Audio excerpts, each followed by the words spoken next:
YouTube, how's it going? The Goat House is back. And in this video, we're going to discuss the latest rumors surrounding Jadeveon Clowney, and I'm going to give you some trade scenarios. This is actually the second version of this video I've done. Did another one a little while back. Still think it's accurate, but since we're here at the end of August, the rumors are heating up, and I think there's legit contenders, legit teams that can actually trade for him in the next few days. Thought it was worthy of updating this. So we'll go over these trade scenarios I have in just a moment. A few things I want to go over. You can actually join the Goat House's private Discord chat. It's a great way to discuss NFL topics. We're going to do the same thing during live games too. We already have people in there, constant debates going on, and you can get any questions answered at any time in there. So it's really fun. You can join that. You can join our Pick'ems League for the season. Play against us and other people. Winner can get a prize at the end of the year here, and then you can get bonus NFL videos, plenty more you can get through the Patreon link you see at the top. There's also a link in the description for it. If you want more info on how you can join this, go ahead and click that link or type it in. You can see it there at the top. Really appreciate you if you just check it out. And then subscriber goals at 40K by the end of this year. We're going to have full NFL coverage during the season. Recaps every single week. Power rankings updated every single week. And then all kinds of different predictions. We predict every single game during the whole year here, even the playoffs and the Super Bowl. So hopefully you can join us. Hopefully you can subscribe. Click that like button. There's our Twitter. Also a link in the description for that. Let's talk about the Dolphins trading for Clowney. This is what I believe is being discussed, or what the Texans want. Something along these lines. I will say, and I'm not predicting this one to happen. I'll kind of get in why I have it up here too. But I will say, I think maybe Clowney's value is less than what how he is as a player. I think he's a tremendous player and he still has a lot of upside. But I don't know if his value matches that at this moment. It almost feels like the Texans have to trade him. If they don't, they let him sit around. Maybe he holds out the whole year. Maybe he comes back at some point. I don't think he plays every game though. And then they lose him through free agency next year, and then they get a 2021 third-round compensatory pick. Third round is the highest you can get for losing a guy through a free agency, depending on the money. But I could guarantee if the Texans lost him via free agency, they would get a third-round compensatory pick. So that's all you would get, and that won't be to 2021. So I think that decreases his value. The Texans almost feel like they have to trade him. They also need help on the offensive line and at running back now. So increases the chances of him getting traded once again. They want to win now, and they can win now, but I don't think they can contend now unless they fill some of these holes. A third-round pick in 2021 ain't going to do them any good, in the near future. That's pretty obvious. So I don't think they get a first-round pick. I think they can get some solid pieces here. But, all right, let's talk about this. People say what's putting this Dolphins-Texans trade on hold right now. We keep hearing about it. People say, well, Clowney doesn't want to sign there because they're not a legit contender. I don't know if that's 100% accurate. It could be. I'm not saying, it's not true. But if he's going to get paid, I don't really see the problem. I think the holdup could be something like this. This trade, I think the Texans want a second-round pick along with one of their running backs, Kenyon Drake or Kalen Ballage. One of them, right now Drake's better. Ballage has a better future, I think.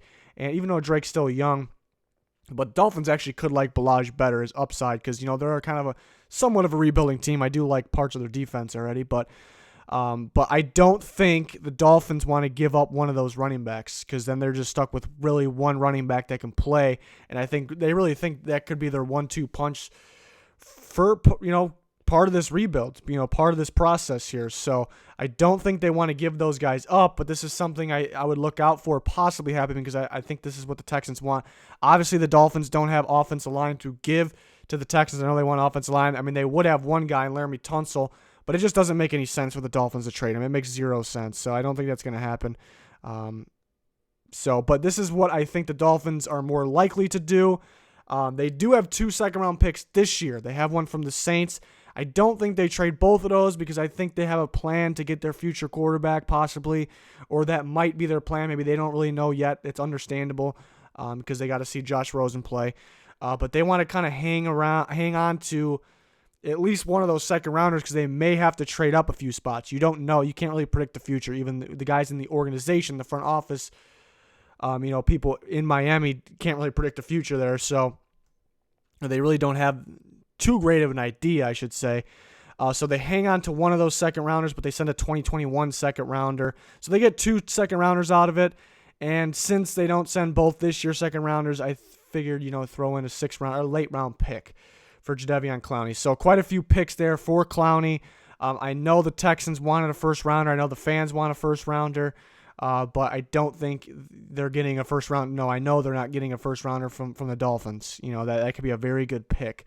But they will happily take this. Like I said, if they don't trade him and they let him walk through free agency 2020 free agency, I should say, they let him walk, they will get a 2021 third round pick, compensatory pick. That's what they will get. I can guarantee you that. If they keep Clowney, he walks through free agency, that's what they'll get, 2021. So they already beat that with the 2021 second round pick there. They also add another second for this year and a 6th. So it looks like a good deal. If you really think about it that way, it's a good deal, even though, he's a big part of that franchise. You hope you would want more, but I think that's realistic. I think this is almost, in terms of picks, this could be best case scenario, really, in terms of if they're getting just picks. So the Texans fans kind of expectations, lower them a little bit. I know it's unfortunate, but I think they should. The Bills, I think this trade just makes a lot of sense to me. A trade around, something similar to this makes a lot of sense. The Bills make a lot of sense. As long as it's not a first round pick. If they're confident they're going to be a playoff team with them or better, then maybe they think it's a late first round pick, a little risky.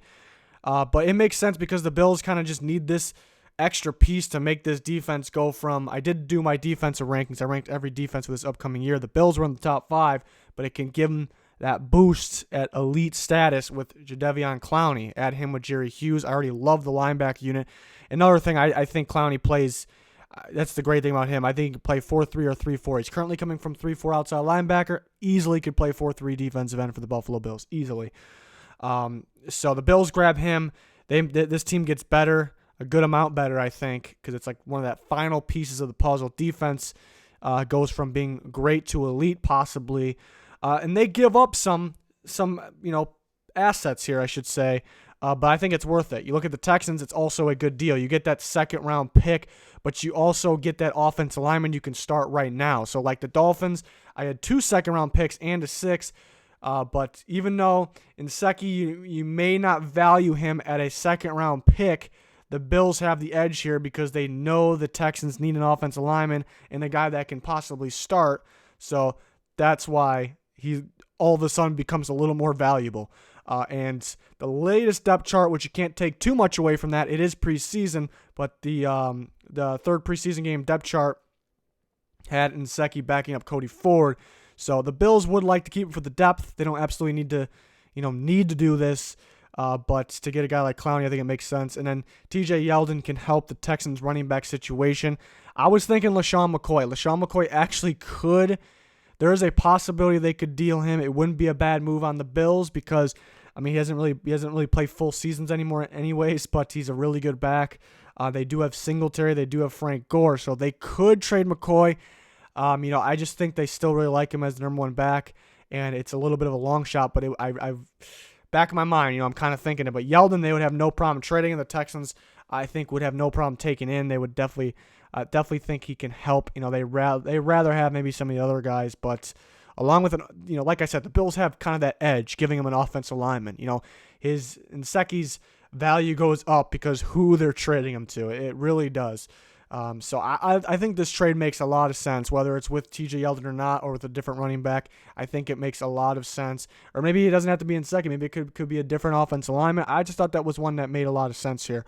So a trade that hasn't been getting too much talk. The Bills have been brought up in terms of link to Clowney, but not really because we've heard them actually discussing trades with the Texans. It just makes sense. The next team here, we're going to go with the Philadelphia Eagles. They've been brought up quite a bit too.